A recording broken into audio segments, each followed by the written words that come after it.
میں سب سے بھی گزارش کرتا ہوں، اگر کوئی مسلک کا شعور رکھتا ہے، اختلافی مسائل پہ اس کی نگاہ ہے، مختلف مکاتب فکر، اسکول آف تھاٹس کے فرق کو وہ جانتا ہے، تو یاد رکھیں کسی کو گالی بکنے سے آپ کبھی اپنا نہیں کر سکتے، نہ اس کی آپ تھنکنگ کو چینج کر سکتے ہیں۔ یہی دوسرے مکاتب فکر سے میری گزارش ہے۔ آپ ڈنڈے اٹھا کے اہل سنت کی عوام کے اوپر ٹوٹ پڑتے ہیں، کسی کو کافر کہتے ہیں، کسی کو مشرک۔ اصلاح کرنا مقصود ہے آپ کا یا دل کی بھڑاس نکالنا؟ بتائیے کیا مقصد ہے آپ کا؟ اگر آپ کہتے ہیں اصلاح کرنا مقصد ہے تو انتہائی دائرہ ادب میں رہ کے میں آپ سے کویسچن کرتا ہوں، جس طرز پہ آپ اصلاح کرنے کی کوشش کر رہے ہیں، اس نظر اپنے بیٹے کی اصلاح کر کے بتائیں کہ بیٹا اگر باہر سے اور چرسی موالی ادھر آ، کمبخت بے غیرت، نماز پڑھا کر بیٹا۔ ہاں اب پڑھے گا وہ نماز، ذرا اتنے سارے تمغے دینے کے بعد وہ نماز پڑھے گا؟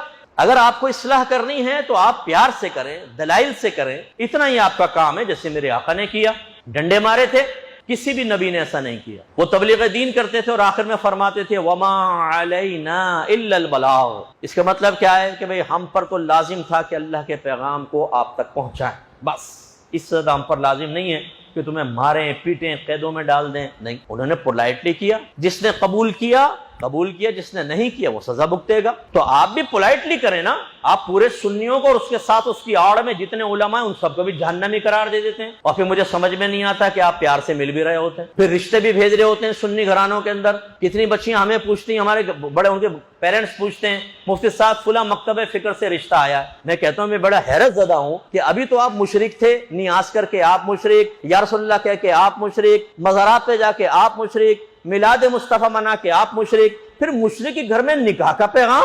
یار بڑی حیرت کی بات ہے۔ اب دو ہی باتیں ہو سکتی ہیں، یا تو آپ مشرک مانتے ہیں تو پھر آپ جواب دیں کہ مشرک کے گھر میں نکاح کا پیغام دینا کیسا، اور اگر آپ نہیں مانتے اور خواہ مشرک کہہ رہے ہیں تو اپنے ایمان کا ثبوت فراہم کریں، اس لیے کہ آپ کے نبی نے ارشاد فرمایا جو کسی مسلمان کو کافر کہے اور وہ کفر کا اہل نہ ہو تو یہ کفر کہنے والے کی طرف لوٹ آتا ہے۔ ایسے ہی برا نہیں مانیے گا، لیکن میں دائرہ ادب میں رہ کے پوچھتا ہوں، میں تو ایک اہل سنت سے تعلق رکھنے والا عالم ہوں، اور بھی ہزاروں ہیں، اور بہت سارے لوگ دیگر مکاتب فکر کے پیچھے آ کے نماز پڑھتے ہیں۔ کیوں پڑھتے ہیں آپ؟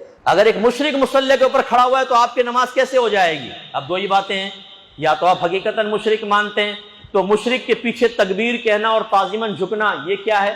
یہ شرک و کفر ہے کہ نہیں ہے؟ اور اگر نہیں مانتے کہ نہیں مشرک نہیں، ویسے ہی کہہ دیتے ہیں، تو ذرا ویسے ہی اپنے ابا کو بھی کچھ کہہ کر بتائیں، ویسے ہی اپنی اماں کو بھی کچھ کہہ کر بتائیں، ویسے ہی اپنے چاچا اور دادا کو کچھ کہہ کے بتائیں، ویسے ہی اپنے علاقے کے بدماش کو کچھ کہہ کے بتائیں، پھر انشاءاللہ رسپانس آپ دیکھیے گا کتنا پازیٹیو، کتنا پاکیزہ، کتنا پولائٹلی اور کتنا مزیدار ملے گا۔ تو اس کا مطلب یہ ہے کہ اگر آپ کسی کو مشرک نہیں سمجھتے لیکن اپنے مسلک کے لوگوں کو راضی کرنے کے لیے، انہیں خوش کرنے کے لیے، یا بس اپنی ایک انانیت اور ایگو کے لیے آپ کرتے ہیں، تو پھر یاد رکھیے گا حدیث آپ کی طرف متوجہ ہے، جو کسی غیر کافر کو کافر کہے کفر اس کی طرف لوٹ آتا ہے۔